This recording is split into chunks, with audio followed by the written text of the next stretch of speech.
Welcome to Tangled Routes, stories navigating youth and family systems, brought to you by the National Training and Technical Assistance Center for Child, Youth, and Family Mental Health. In this episode, we hear from Kristen, an advocate and changemaker whose journey through the juvenile justice and child welfare systems began at just 12 years old. What followed was a series of compounding traumas, from criminalization to survival mode, and ultimately, a fierce determination to turn pain into purpose. This episode includes candid reflections on trafficking, incarceration, and trauma. Listener discretion is advised. Hi, my name is Kristen Nicole Powell, and I'm the co-founder and co-director of the Lost and Found Institute. I have been involved in community organizing and advocacy work for almost the past 10 years, and most of it is because of my own lived experience in the juvenile justice and child welfare system. My system involvement started with me running away from home at age 12 and being placed in a local children's home. Shortly after turning 13, I was recruited into trafficking by an older girl who was in the children's home with me. When the police found me, I was arrested, interrogated, and then I was taken to the hospital for a rape kit, and my last stop was being placed in juvenile detention and charged with 3 counts of prostitution. I was punished for my own victimization. This situation affected me for years to come, but I never really had space to deal with or process my trauma because I was so focused on trying to run from the system and from being surveillanced. Even when I went to therapy, because it was court-ordered, I didn't trust it or take it seriously because I knew that my therapist was reporting things that I said in the court report to my judge. I could never trust anyone in the system because I was arrested for being trafficked at just 13. I thought I would receive help, love, and care, but what I received was the complete opposite. I didn't really feel like I had space to process my feelings or the trauma because I was so consumed with knowing that I was being surveillanced. I spent my entire time in the system running away and cycling from juvenile detention, secure care, group homes, and foster homes. At 17, when I was able to age out of the system, I was charged with aggravated human trafficking as a co-defendant with my trafficker. My case was eventually sent to the adult court system, which increased the severity of the situation. If convicted, I was facing 25 to life in prison. During this time, I was again pushed into survival mode where I wasn't able to focus on my trauma or the things that I had survived the past 6 years of my life because I had to focus on fighting for my freedom and getting and staying out of jail. I went straight into working because that was something I needed to do to prove to the district attorney and the judge that I could be rehabilitated. My first job straight out of the county jail was a prosperity coach working with human trafficking survivors. I was tasked to create a holistic healing program for survivors and then eventually run the program. It was ironic to me that I would create a program for survivors to work on holistic healing, and I was so far away from healing myself. I was fully involved in direct service and advocacy work after this, and I never really slowed down to take inventory of myself and deal with my own trauma. I was a full-time college student and pregnant. I found myself in a very abusive, toxic relationship, and it took me years to get out of it. It wasn't until I found myself experiencing trauma in the advocacy space that I realized how much I was carrying. I was dependent on smoking weed as my coping skill, and I was so deep in depression. When I found myself at my lowest, I was finally able to break the cycle of suppressing my trauma and actually go to therapy at 25 years old. It was around this time when I realized that people with lived experience do not really have space to heal and deal with all of this internal stuff that we're suppressing. Yes, our trauma fuels our passion and our fight, but it can also break us down until we're completely broken. This is why my co-founder, Aaron Tolefoa, and I started the Lost and Found Institute.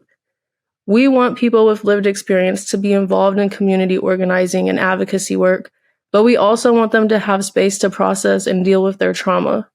When you get straight out of the system and launched into adulthood, it becomes almost impossible to make space for healing and working on yourself.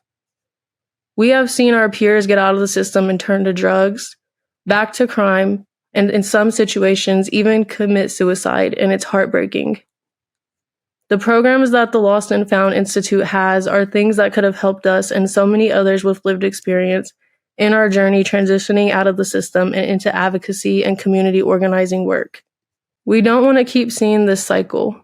We want people to be able to discover and understand what internal liberation looks like for them. We say this also understanding that healing and liberation is not something that you just accomplish or achieve. It takes time and there will be setbacks. But it's easier to navigate your healing journey when you have people to walk alongside you and truly invest in your well-being. I did have a job and I did have opportunities to be an advocate and all of the stuff that people would think that you would be happy with, but it's just that's not going to help me in my relationship with a romantic partner or building my relationships with my parents and trying to get some of that back from being in the system or even being a mother. All of that trauma is still going to come up even if I have a job or I'm traveling and speaking and getting invited to the White House. Because just because you put us on a platform to speak doesn't mean that all of the stuff isn't still inside of us and we're still dealing with it. I think that having people with lived experience available to mentor and coach you through the journey makes the biggest difference because they have the wisdom and experience and have been where people getting straight out of the system have been. We need people who are directly impacted by the issues we are advocating for to lead social justice movements, but we also need to take a step back and recognize that a part of the work is healing. This is how we prevent burnout and more harm being done. We have to take care of ourselves to have the capacity to take care of our people in a meaningful and healthy way. One of our programs through the Lost and Found Institute is our Healing and Leadership Retreats. These retreats are tailored to the individual needs of the participants. They take place near nature and the schedules leave time for play and learning. They are designed for people with lived experience to learn skills like power mapping, story mapping, advocacy, and leadership, while also learning about healing with activities like bath time teas, journaling, forest bathing, yoga, and more. The location is essential to the retreat because we want the participants to be able to go out and swim in the beach or a lake and have an open space to bond with each other and not just go back to a hotel room after a full day retreat. So we designed them to take place in Airbnbs or cabins for a family-like setting. The idea for the retreats came to me when I was watching a movie about a famous singer. And during the movie, she struggled with addiction. And at one point, she was able to go away to a recovery and retreat center. During this time, she was able to get clean and gain a better understanding of who she is and what she wants in life. I don't think that you should have to be rich or famous to have access to these experiences where you can get away and take time for learning, healing, and self-discovery. Most of the time when people with lived experience are asked to travel, it's just for public speaking, presenting, training, conferences, but they don't really get time to enjoy traveling. At the Lost and Found Institute, we want them to be able to do that and have time for themselves as a part of their personal and professional development. Thank you for listening to Kristen's story on Tangled Routes, Stories Navigating Youth and Family Systems. From surviving systems that criminalized her trauma to co-leading an organization that uplifts other advocates, Kristen's story is a mirror held up to what's possible when we center healing. Her message is clear. Lived experience isn't something to honor at events or in reports. It's wisdom, and people who carry that wisdom also carry wounds. They need care, not just platforms. Rest, not just recognition. Here's a reflection. Are we building systems where survivors can thrive, or systems that just keep asking them to retell their pain? To explore more about trauma-informed leadership and the work of the Lost and Found Institute, visit the NTAC website or check out the show notes. NTAC supports children, youth, and families living with mental health needs by promoting access to evidence-based and community-driven solutions. We create spaces for providers and leaders to learn, grow, and build a national support network. This podcast series was prepared for NTAC under a cooperative agreement from the U.S. Department of Health and Human Services, HHS. This event is supported by HHS as part of a financial assistance award.